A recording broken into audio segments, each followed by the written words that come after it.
When green hydrogen is discussed in investor circles, the conversation almost always gravitates toward technology. Which electrolyzer is most efficient? Which manufacturer has the best roadmap? Which chemistry will win? These debates dominate conferences, reports, and investment decks. At industrial ports, this focus is largely misplaced. Green hydrogen returns at ports are not driven by technology leadership. They are driven by utilization. And utilization is not a technical variable, it is a system variable. Understanding this distinction is one of the most important steps investors can take to avoid mispricing risk in the hydrogen space. Electrolyzers are capital-intensive assets. Regardless of whether they are alkaline, PM, or solid oxide, they require substantial upfront investment. Once installed, their economics are governed less by incremental efficiency gains and more by how many hours per year they operate. A small change in utilization can overwhelm even large differences in technology performance. This is where many hydrogen projects quietly fail. Investors often accept utilization assumptions that would never be tolerated in other infrastructure sectors. In power generation, a low capacity factor is immediately flagged as a risk. In hydrogen, it is often explained away with future demand growth, flexible operation narratives, or policy optimism. Ports do not allow this kind of ambiguity. The first reason utilization dominates returns at ports is continuous industrial demand. Refineries, chemical plants, and fertilizer facilities operate 24 hours a day. Their processes are designed for steady-state operation. Interruptions are costly, disruptive, and sometimes unsafe. When green hydrogen replaces gray hydrogen inside these systems, utilization is no longer a choice. It becomes an operational requirement. Electrolyzers are sized to meet known continuous demand. They inherit the run profile of the processes they serve. For investors, this is a fundamental shift. Instead of underwriting speculative utilization ramps, they can underwrite existing consumption patterns. This dramatically reduces uncertainty. The second reason utilization matters more than technology is the shape of hydrogen cost curves. The dominant costs in green hydrogen production are capital expenditure and electricity. While electricity price matters, capital cost recovery over time matters more. An electrolyzer running 8,000 hours per year spreads its capital cost over nearly twice as many kilograms as one running 4,000 hours. No realistic efficiency improvement can compensate for poor utilization. Even dramatic technology breakthroughs struggle to overcome idle time. At ports, utilization tends to cluster at the high end because industrial demand enforces it. This is why port-based hydrogen projects often look viable on paper, while inland projects with identical technology do not. The third reason utilization dominates is grid interaction. Many hydrogen projects are marketed as flexible, capable of ramping up and down to absorb surplus renewable power. While flexibility has value in certain contexts, it often conflicts with utilization. Flexibility reduces run hours. Reduced run hours increase cost per kilogram. Ports resolve this tension by concentrating grid stress and industrial demand in the same place. Electrolyzers can run continuously while still absorbing constrained or curtailed power at specific times. They are not built to chase occasional surplus. They are built to supply constant demand. This alignment allows projects to capture grid value without sacrificing utilization discipline. Inland projects often have to choose between the two. The fourth reason utilization matters more than technology is financing behavior. Lenders and infrastructure investors care deeply about predictability. A project with slightly worse technology but stable utilization is far easier to finance than a project with cutting-edge technology and uncertain run hours.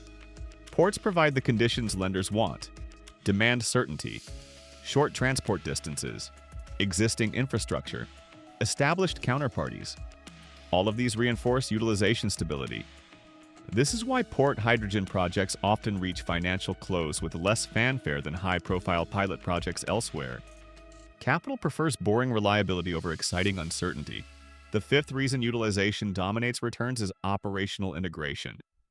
At ports, hydrogen production is integrated into existing industrial systems.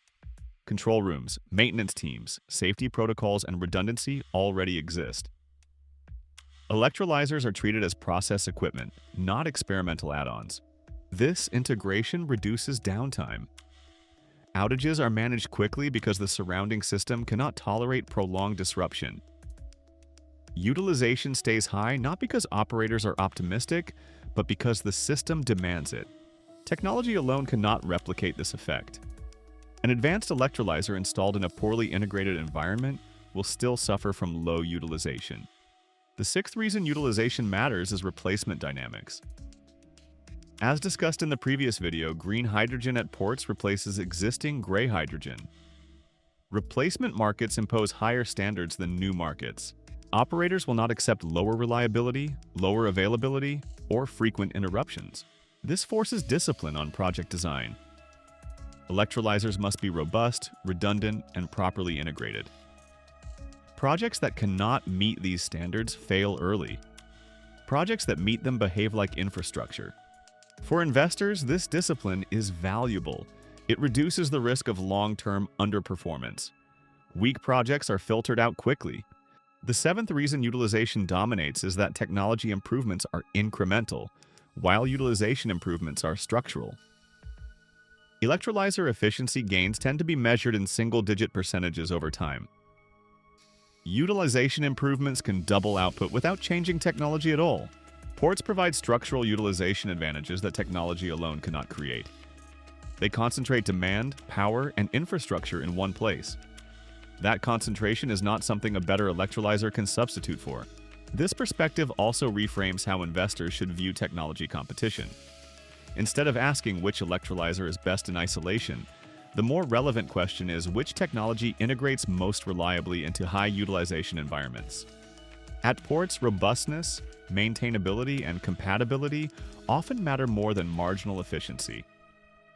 A slightly less efficient electrolyzer that runs consistently will outperform a highly efficient one that sits idle. This explains why some port projects favor proven conservative technology choices. From an investor standpoint, this is rational. Returns are driven by output, not theoretical performance.